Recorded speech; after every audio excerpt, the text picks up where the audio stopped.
That should work for what I want to show you. These controls. So I'm going to show you a couple of things, and then when I'm done showing a few of those things, I am going to react to a couple of videos. Respond, I guess, is a better way of putting it. To a couple of videos that were recently released. One by Justin, I think. Yeah, Justin Resells. And then I'm not really going to respond to JRide, but there's a clip in this there's a part in this specific video that I really liked, and so I thought I would share it with you. And then I'm also going to show a little bit from the original video that Josh uploaded to the Profit Playbook podcast. I'll show you a clip of that because there's also a really interesting piece there. So the first item that, and I don't necessarily know if you can sell this anymore on eBay or if you can't sell this anymore on eBay just yet, but this is the Alabama vinyl record. It just has the Confederate flag on it. And again, these are just some of the items that I'm comfortable sharing and aren't necessarily considered something that'd get my YouTube channel taken down. This anarchist cookbook was taken down from eBay because this is the older version. There is a newer version, and the newer version has a lot of stuff that's removed from it. But this will teach you makeshift like bomb making and things like that. And so those specific chapters, I believe, are removed in the newer edition. So this one got removed from my channel. Some other stuff, when Pepe Le Pew was removed from the Space Jam movie, I ended up getting some Pepe Le Pew stuff, Looney Tunes. Jeez, this is hard to kind of show stuff off on the camera because everything's backwards. But at the time, I paid up for this because it's a limited edition watch.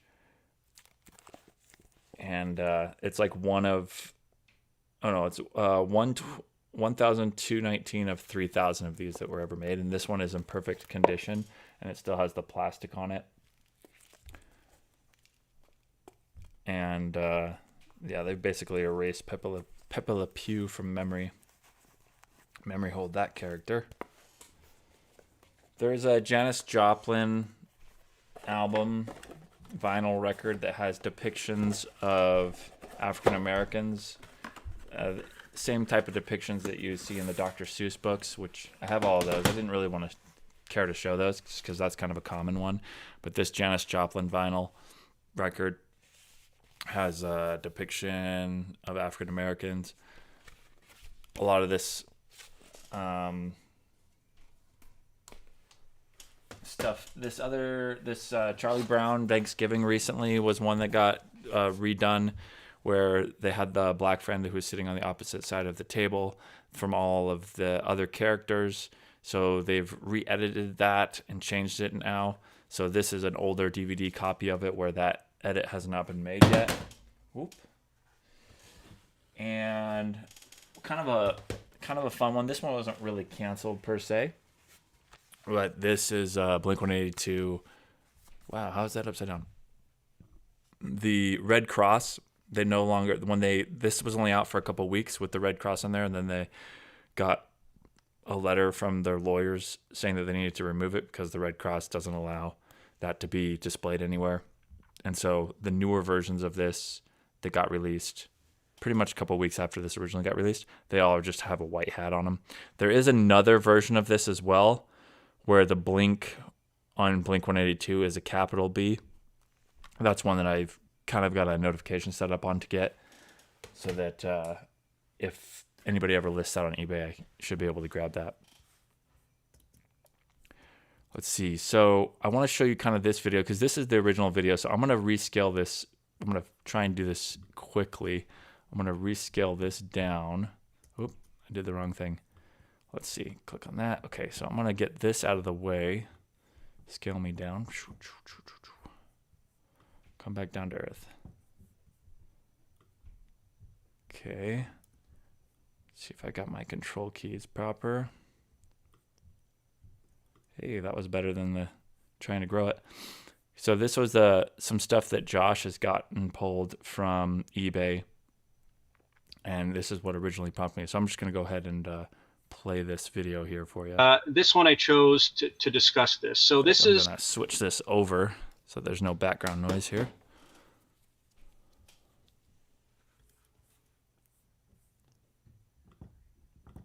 Originally prompted me. So I'm just going to go. All right. So let's see. This should work now. an antique. Almost there. Let's see. Switch that over to my headphones. And then you guys should still be able to hear the video. Photograph or stereo view, they're called. These are extremely important. Let me first start by saying that stereo view is really advanced photography, because you could look at, it was like a slide rule, and you'd look through glasses and it would produce a 3D image. So you'd have two images side by side. You would stick it on this viewer, and like a viewfinder, it would give you a 3D image. And it really made photography very popular, which really advanced eventually through Edward Muybridge. It advanced it into, motion picture and, silent film and everything that we have today.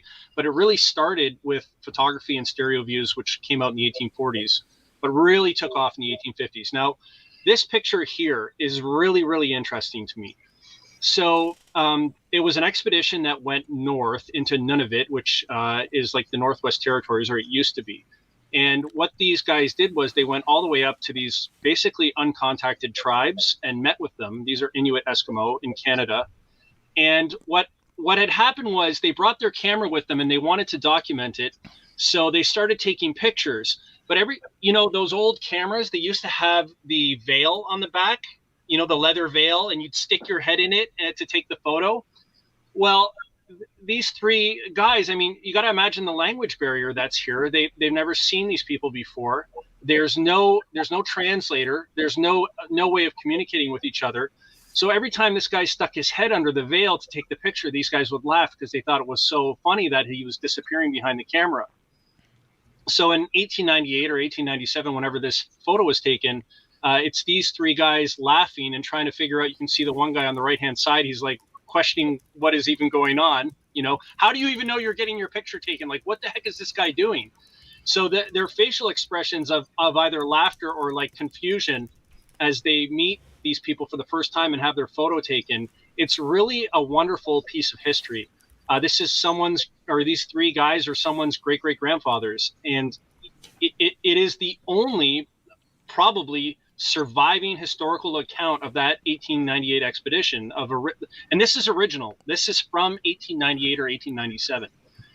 So it's just such a fascinating piece of photography. And as you can see, it's $25. It's not that expensive, but it's so important.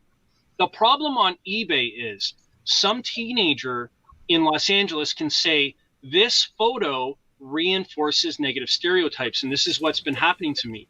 So they'll take the photo down. They'll contact eBay and say, I'm offended. This reinforces negative stereotypes because people don't live like this anymore. Right? It's different now, a little bit. I mean, in some spots, it's not that much different.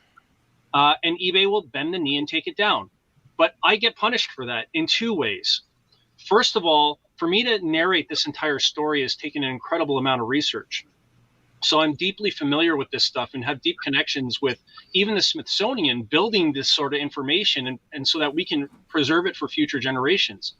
But someone who's not actually offended but bored or spending a lot of time on the computer can have this taken down. And the second way that you get punished is your store dies for a few days.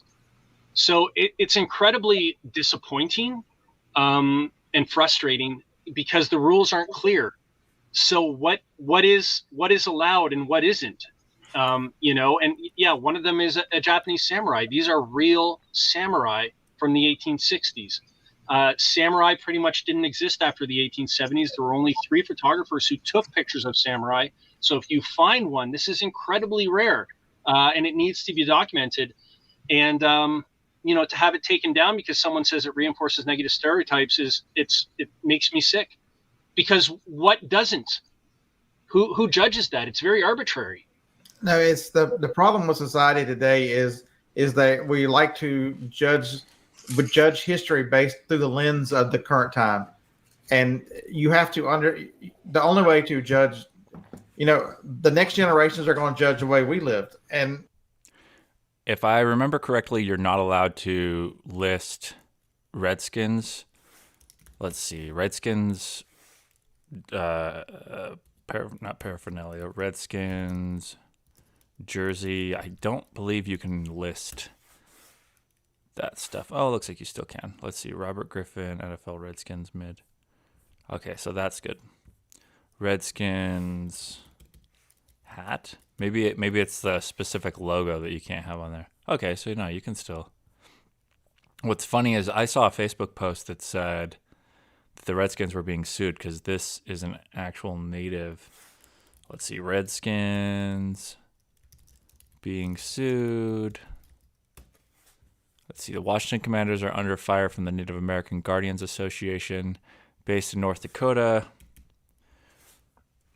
who have sued the Commanders for their recent name change in 2020 and accused them of defamation and conspiracy. Oh, this is too funny. Is there a video on this? Nope. Nope, no video on that. So yeah, we'll have to see where that case comes out. And let's go back. Let's see. I think that was about it. Through whatever morality, you can only look at the way in time and look at it. You can learn from it. You can understand it, but it's not to be offended. It's a picture in time. It's not. I agree. And photography, in the Victorian era, in many cases, there are offensive things that have no place on the site. I agree. Right. Where that line is, I don't know. There are painful things. There are things that I don't want to see either, of like death and destruction and all this other stuff that maybe it doesn't belong there. And there are some racial things like, I live in Huntsville, Alabama. And I see what Josh is saying about the death and destruction, but there are certain historical images of death and destruction that I do think are important. And you could just, Nagasaki, Hiroshima, images of, even if it's images of people dead on the streets, I think that having those is important and hiding them is not.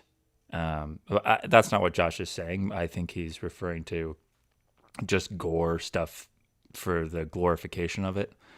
But even historically, let's say like the Battle of Wounded Knee, if there were some images of that, those types of images would be important. And I don't think that those should be banned. I don't know how many of you know, but 40 miles to the northwest is Pulaski, Tennessee. What is Pulaski, Tennessee famous for? That's where they started the Klan. We don't need to see any of those pictures. We're not.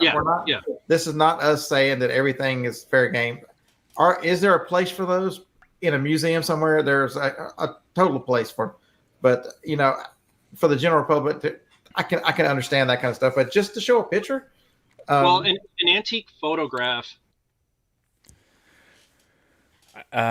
Maybe if you didn't copy that photo or expand on it, but if there's an original copy of that photo, I don't think that those should just be limited to only museums could purchase or own that. Let's say like your great-great-grandfather. You may not be proud of what your great-great-grandfather did, but still having that family history, which I do think family history is more important than government history because governments change families forever.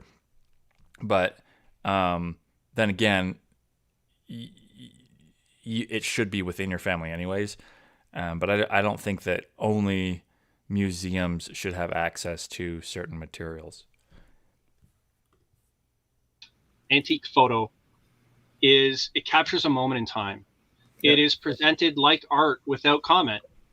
You, the viewer, decide. And sometimes that exhibits feelings of, Yeah, Josh is exactly right here. I agree. Where you are like, wow, I can't believe this, or however you see it.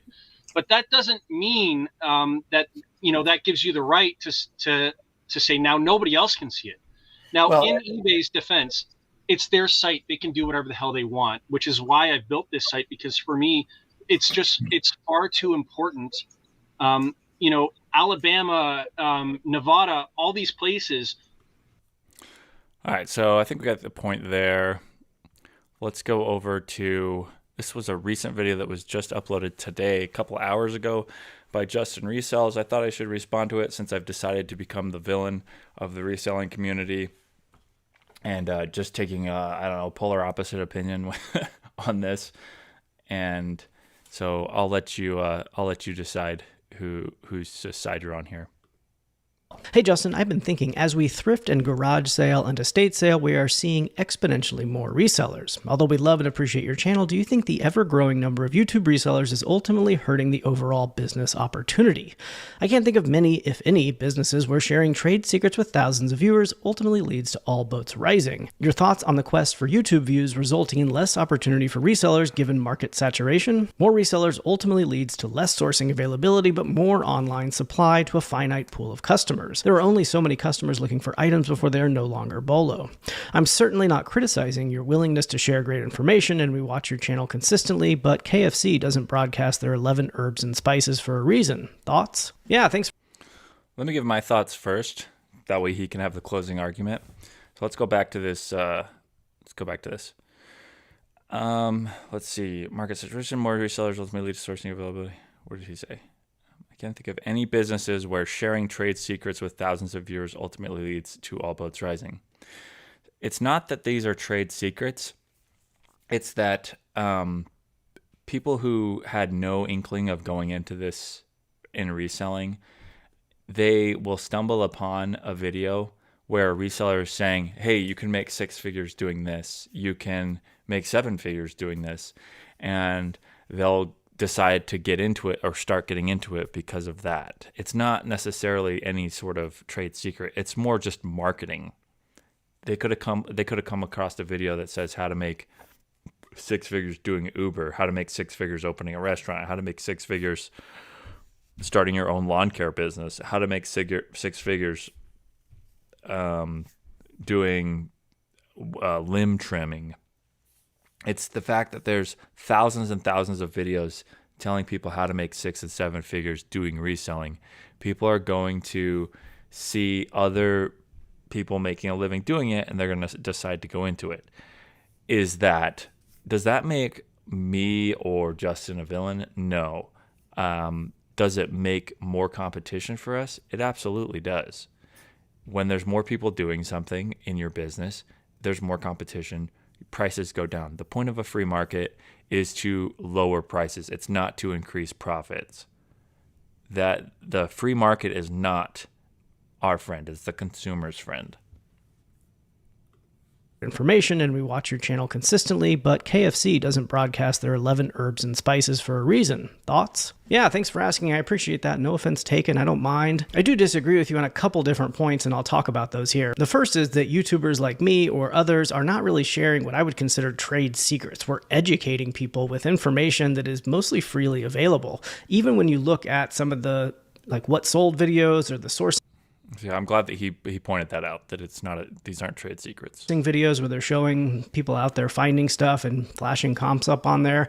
All of that stuff is public information. You could go to eBay directly, not watch any YouTube videos, and get that same exact information. It's all there for the taking. None of that is proprietary or what I would consider secretive in any way. We're just showing you data that eBay already has, and you can go get it directly from eBay if you want to. You don't have to watch these YouTube channels to get it. We're sort of curating that information, but it's freely available. It's certainly not like sharing a secret recipe. And there is a lot of information I don't share on this channel that I would consider secretive. For example, I get pallets of inventory from a few local connections where I live that I'm not going to share who those people are, because it would be against, my own best interest to share my exact sourcing connections with thousands of people on YouTube, because then I wouldn't be able to take advantage of that anymore. So there are trade secrets that I don't share, but the vast majority of everything that I do share and other YouTubers share are not secretive in any way. It's really just educating. We're teaching people how to fish. And literally every industry out there is supported by a robust sort of framework or foundation of education, whether that's universities and colleges or trade schools. To use your KFC example, there are countless business schools out there that will teach you exactly how to run and operate a fast food chain. There are culinary schools that will teach you how to cook chicken properly. And KFC does have like a secret recipe that they use, but that doesn't make them immune to competition. And there's literally thousands of other, chicken restaurants out there across the country and across the world competing with KFC, and they're all sort of coexisting. And there are literally thousands of YouTube channels out there that teach you how to operate a business like a restaurant or teach you how to cook chicken properly. The sharing of information on YouTube or in colleges and universities is not impacting the chicken industry negatively or the restaurant industry negatively. And in fact, it's helping it. It's helping bolster our economy. It's giving individuals access to information that they need in order to enrich their own lives. The other thing I would talk about is sort of the difference between information and execution. I can get on here all day and tell you how to operate an eBay business and what things to look out for at thrift stores, but the vast majority of people honestly are just going to consume that information, not actually take any action on it. So education and information is only a fraction of what is necessary to be successful in any industry, including reselling. Success in reselling requires dedication, effort, and skill that goes beyond just knowing what items are valuable to resell. And many people that watch this channel and other channels are doing it for entertainment purposes as much as they are to learn and take and go, compete with me. And that leads me to my last point. I totally 100% agree with that last point there. If you look at the biggest reselling channels, they are, hey Catalina, the biggest reselling channels, they never talk about the business. If you look at like Flip at Home Mom or I can't think of the other one, but the ones where they're just going to yard sales and they're not talking about the back end of the business or how much they made and what sold for how much, those are the ones that are getting 100,000 views. I think it's people that like to go to yard sales or see what people are getting at yard sales, and it is very little to do with the business side. It's almost like you're capped around that like 10,000 views. Even the picker channels, those typically only do what's the picker channel I'm thinking of? Let's say like an ADH Dave channel where he talks in his garage. He talks about like what sold and shows you. Those range, his views are around like the 15,000 mark. However, the channels where they don't go into the business side of things, those will get like 100,000 plus views per video. So you can't tell me that the majority of the people watching those videos are just business owners. Last point here, which is that there is just an effectively infinite amount of inventory out there. The reselling industry is huge. There's literally thousands of niches out there. There's effectively an endless supply of inventory for anyone who wants to go out and resell. There's no way that me or even all of my channel watchers or even all of YouTube reselling video consumers are going to make a dent in the amount of inventory that is out there to buy to resell. So is educating people, giving them the resources that they need to go out there and do it? For sure. And I like educating people. I got to where I am by learning from other people who freely shared information. So I like to give back to the community in the same way. But the sheer volume of items out there available to buy to resell does not necessarily lead to scarcity. But this is a really interesting topic. I'd love to hear from y'all in the comment section. How do you think that YouTubers are impacting the reselling industry? Is it positive? Is it negative? Is it neutral? Let me know. Coming in at number 2. All right. So I will just say that if you're selling, when I do a Terra Peek, when I look up an item, I will usually make it $1 cheaper than the person who has it listed. So if something is $50, I'll go in there and I'll do $49. Now, if somebody's going to come in, see that I have it in Terra Peek for $49 and they're going to make it $48. Mine won't sell and theirs will sell. It's just a fact of life that competition lowers prices. That's the whole point of it. And so, yes, there are tons of niches, but there isn't, you're not like, you can be in a niche, there's still going to be 10 or 20 of you that are selling those types of items. Whereas if there was just 1 or 2 of you, you would automatically get better pricing. You would sell your items for a lot more. All right. This was a pretty interesting clip from Jay Ride, and I believe he is 100% spot on with this. Watching videos like this, you need to look for the exact items that I'm pulling as well, but much, much more than that, you need to look for similar items that sell. People ask me all the time, should I just buy every single Dyson that I find? And the answer is No, not all Dyson sell well, not all Qi sells well, not even all Bose sells well. You need to watch these videos to look for the same and also like items. This is supposed to inspire you to be like, oh, he sold a calculator. I wonder if every single calculator sells. Oh, not every single calculator sells, but most HP calculator sells. There's a ton of HP calculators that only sell for $3 plus shipping, so I'm going to stay away from those ones, and I'm going to learn what's the difference between the $3 calculator and the $200 calculator. When you watch these what sold videos, it can teach you exactly what to find, and then it can help you understand and look for even better items to find. We sold this Coach bag for $100. All right. Let's get into the yard sale videos for this weekend. And if you have any questions while we're going through these yard sale videos, just go ahead and ask them below in the chat. This was a neighborhood yard sale. I'm going to mute that. Ooh.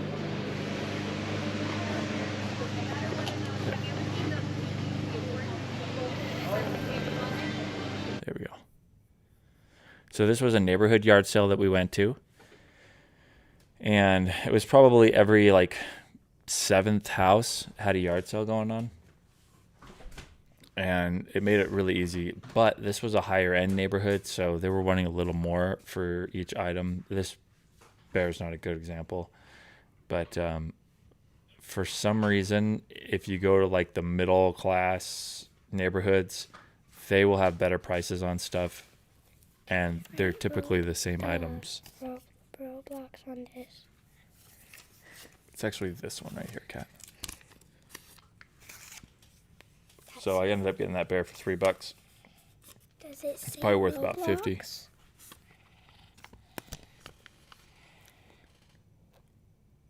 That's your password. I know, but where's Roblox? Oh, okay. Let me help I you. need I'll be right back.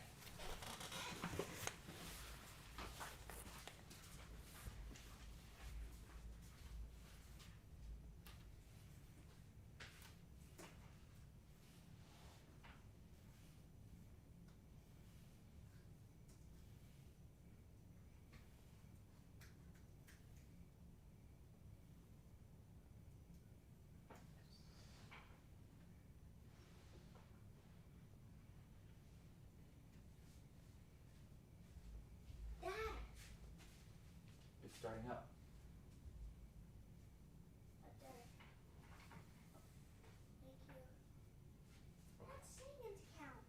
Just play on that one for now.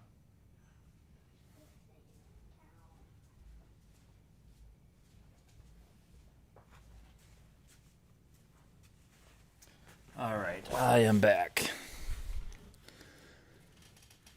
Where are we at with this video? So these ended up being some Tesla wheel covers. Gotta stop hovering over that. They go for about $50 a piece. There's 4 of them in there. I ended up getting them for $35 for all 4, so I'll turn 35 into $200. I did end up listing them as a set instead of individually. I was originally going to list them individually, but we ended up listing them all together and with the bag that they came in. So we should be able to get $200 for them pretty easily. They're in good condition. Let's see if I can jump ahead a little bit here. Oop. Let's see if I can get a good shot of them. Originally, I had offered her 40 for all of them, and then I kind of was like, or I was gonna offer 40, and I was like, I'm gonna do 35 just because there was a little bit of scratches on the side of them. Let's skip ahead here because I'm just walking towards the car. Oh, so this house had tons and tons of Halloween decor. Let's see. People didn't even know that this was a yard sale. They just assumed it was somebody who was decorating for Halloween. But all of these items up here are for sale. And I ended up getting a bunch of Halloween masks, and you'll see those shortly. This was a really cool piece down there on the ground right there.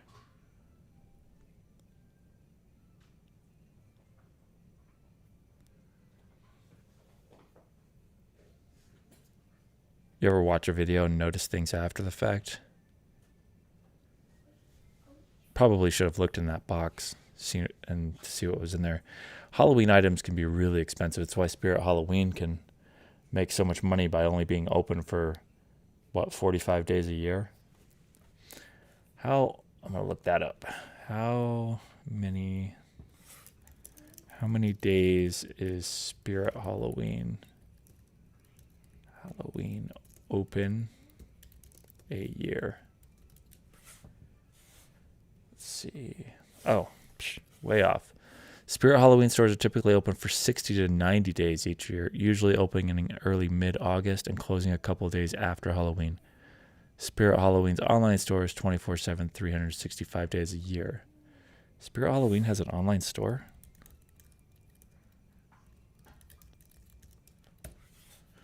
What is this? I had no idea. See, this is Spirit Halloween should be the first result on Google. It shouldn't have to be sponsored. Google is just taking $5 from Spirit Halloween every single time somebody types in Spirit Halloween. It's the name of the company. This is so wrong. It should just be this. And then I click it anyways. Jeez.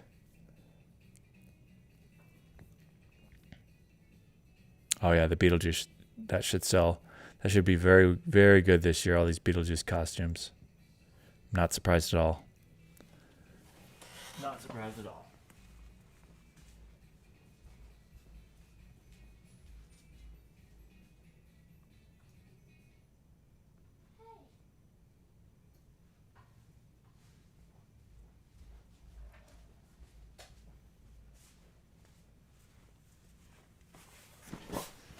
All right, let's come back here. Anything goes. Oh, that's pretty cool. Let's go back to the yard sale. I don't think I missed anything here. Oh, I'm looking up the masks. So here's the masks. Whoop. Fast forward to the masks. There we go. So there's a huge pile of masks. I ended up paying $14 a mask. They should go for between $50 and $70. I scanned 2 or 3 of them just to check. And because they still had the tags on them and they came up on eBay by scanning the UPC code on it. And that's what it was listed for. One was listed for $50, one was listed for $70. And they're all from that same company. And they're all like unique and have like hair. See right here, you see this on my phone, $70.98. And there's only one listing of it. I should be able to get $70 for that.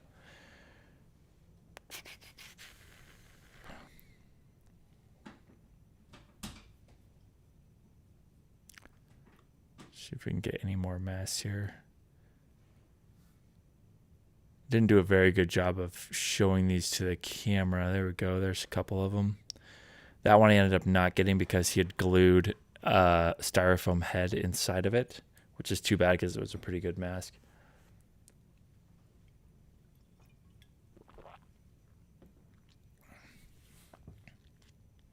Pumpkinhead. I'm just negotiating prices with him now, and he's showing me some of the stuff.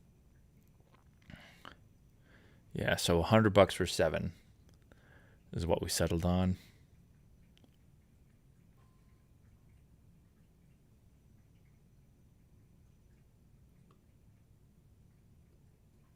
There's really cool like dog statues over here. Hopefully I'll show them in the camera. Yeah, these were awesome for $15. I should have got these, but I was worried about them breaking during shipping, and they're a little bit larger. So I just went ahead and passed on them.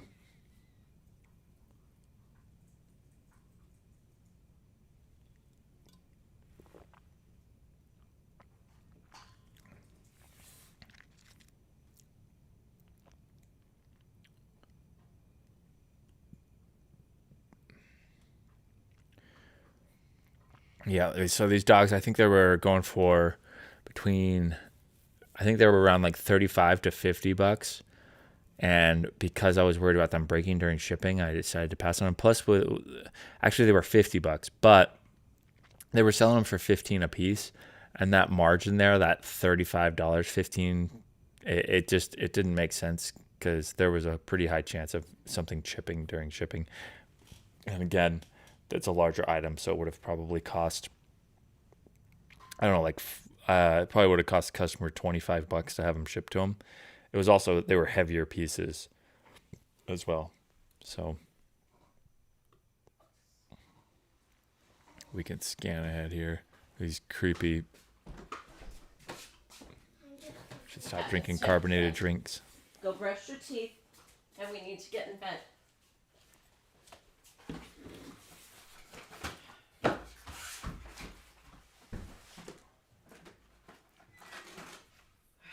Like a little Boy Scout figurine there.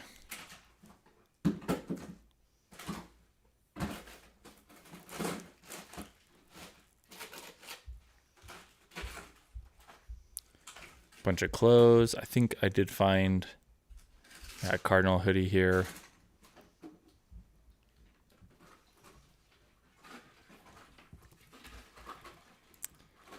Whoop. There we go.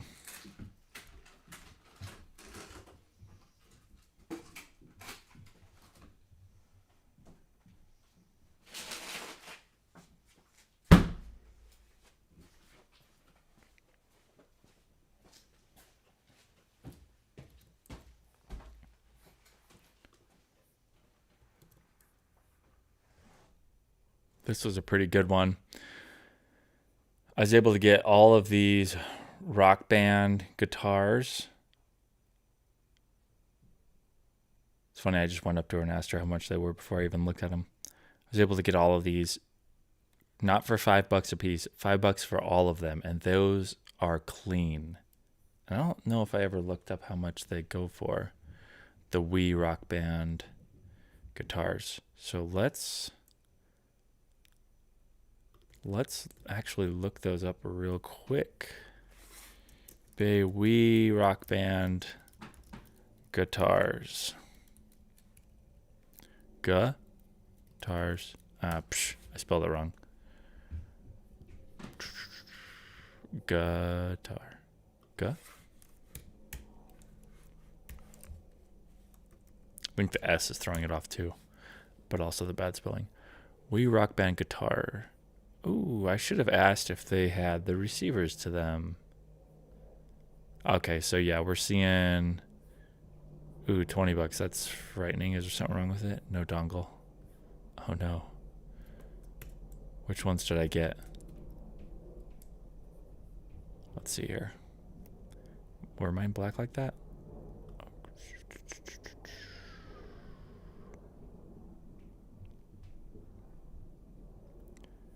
Let's see. No, there's like a red tan one. No. 22. Well, I think the shaft comes off too, so they're not going to be too hard to ship either. So I should be able to take that off. That doesn't seem like the same one. Yeah, that doesn't seem like the same one because the ones in the video have the little Wiimote plug where you can put the Wiimote inside of it. I'm so confused here.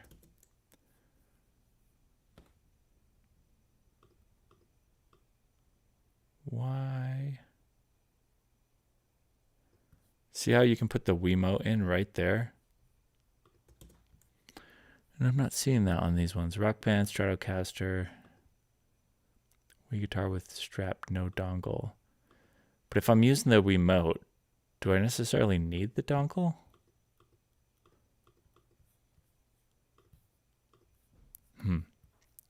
I may have just learned something. Okay, so here we go.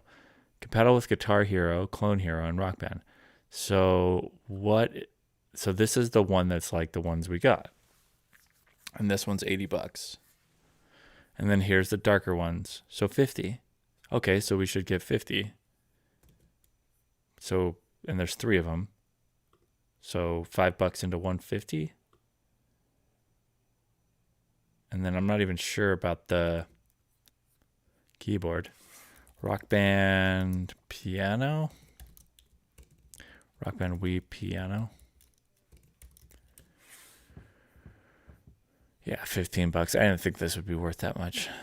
I might get 30 out of it, 20, 25, whatever. So at an acquisition cost of $1.25, might be okay still.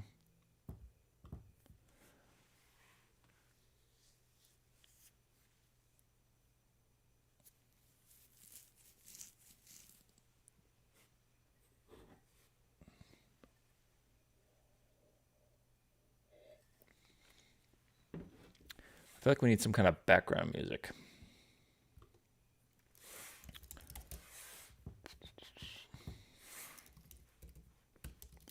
Background. Here we go. Cozy coffee shop ambiance.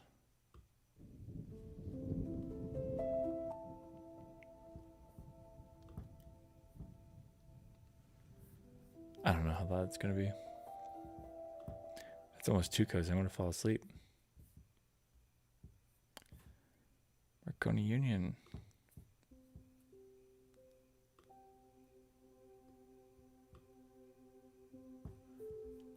That works. So with this clothes, she ended up giving me 2 bags of clothes, and I think she made me pay $5. I ended up taking about half of the clothes that she has for $5. I didn't worry about spending the time to look up what was worth, just because there was so much of it. I didn't want to have to look up each individual piece. And a lot of these items are probably low value, 10 to 15 bucks. Hopefully 15, because I'm not even listing stuff at this point if it's under $13. We'll go through the clothes here. And let's see. So we look through the clothes. Let's see. Okay, so this truck antenna ended up being worth $125, and the guy sold it to me for $10. So it was pretty good. It was either 10 or 15. I think it was 15 in the end. He was asking 20. I asked if he'd take 15 on it.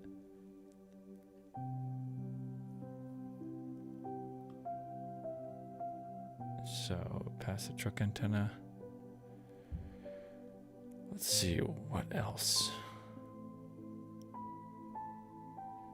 Okay, so we're coming up to a little CRT TV, a little tiny one. It was probably like a foot by foot in size.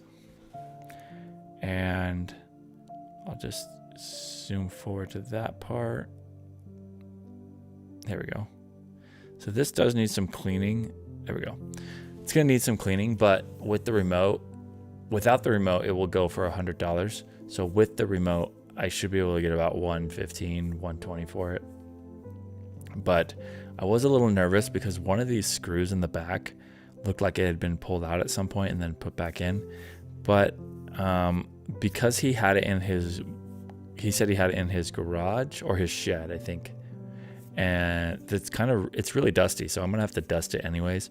So I may pull the back off myself, just spray it with an air sprayer, one of those cans. I have an electric one of those air dusters, and I'll just spray out the dust and then recheck everything, make sure everything works, close it back up, clean it up, and turn $5 into 120.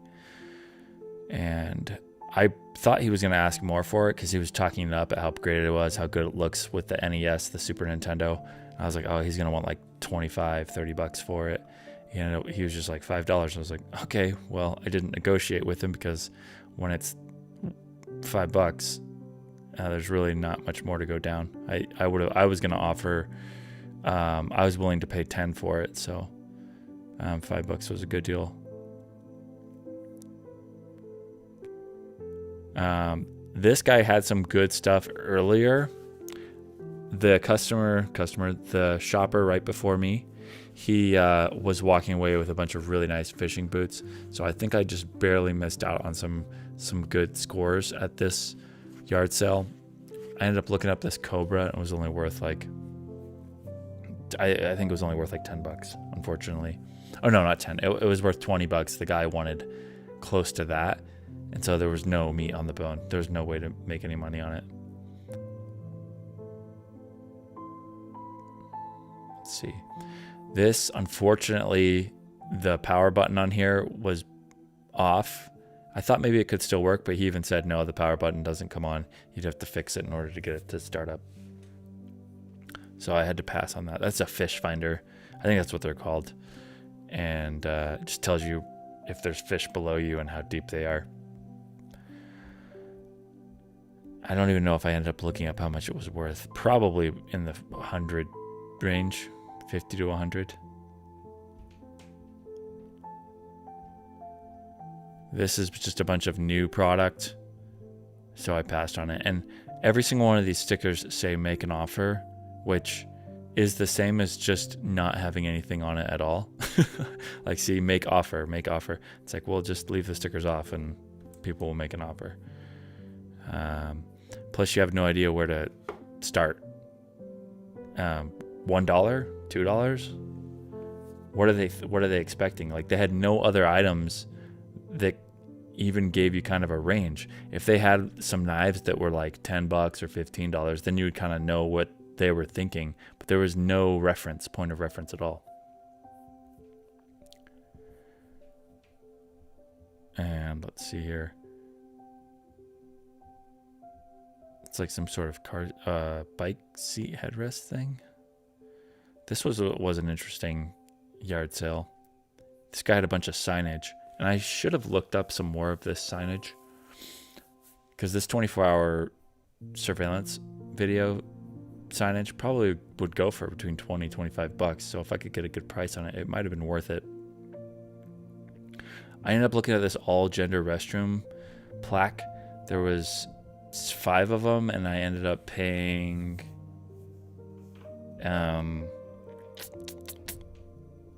I think I ended up paying like $2 a piece. But the thing is I did a Google image search on these, and they were selling for $50 a piece. I don't think I'm going to get the all gender restroom sign. I don't think we're going to get the exact same one. Maybe if I do blue. Yeah, we're not going to get the exact same one. Yeah, it's where it just has a toilet on it.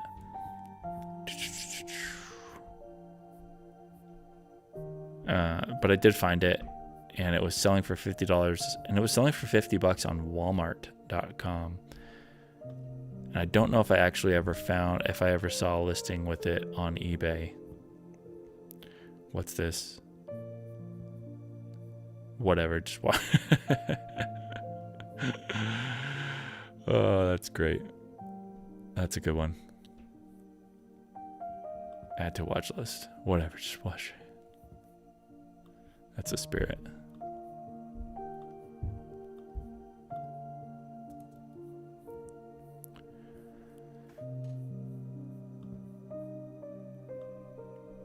So yeah, $50. There's 5 of them, so $250. I'll probably get like 35 a piece for them in the end, because I'm sure people will make offers. So $150. I ended up paying $15 for all 7 of them. So I probably 10x'd. I'm not sure I understand. This is a smoke-free. Yeah, I should have spent time looking up these signs. A lot of them were kind of scratched, though. They weren't in exactly good condition. Let's go to the eBay. Got some offers. Let's see what these offers are. Vintage, animated.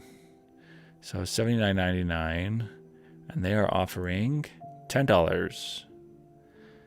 When it's that low, I usually don't even do a counter. I probably should. I'm just going to decline it.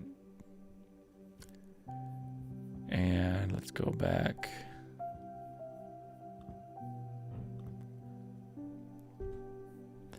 Volkswagen trailer hitch, respond to offer. I want $29.99 for this, and they're not crazy for $22.44, so $29.99. Whoop, missed it by 1. And submit counter offer.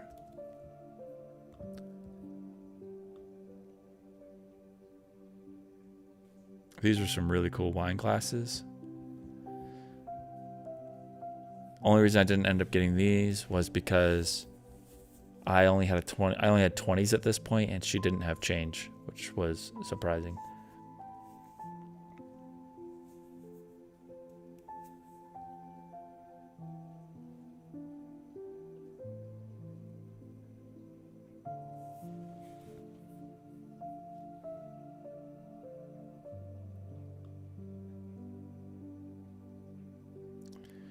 Okay, so no change. Oh, I did have a couple ones left, so I was able to get some jeans and a Tom and Jerry hoodie.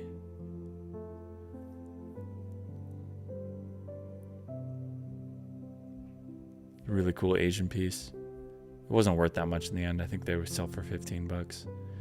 Wish I could get a better shot of it. There we go. Yeah, there's like cork in here. That's made out of cork. Yeah. Pretty cool. Super light. The whole thing was super light. It's made of like balsa wood or something.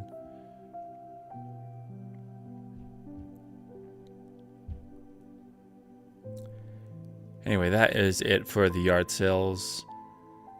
There's more footage of some other yard sales that I went to for the week, but I'll probably just do a video on those instead of making them part of the live stream. And I will see you guys in the next one. Have a good one. Peace.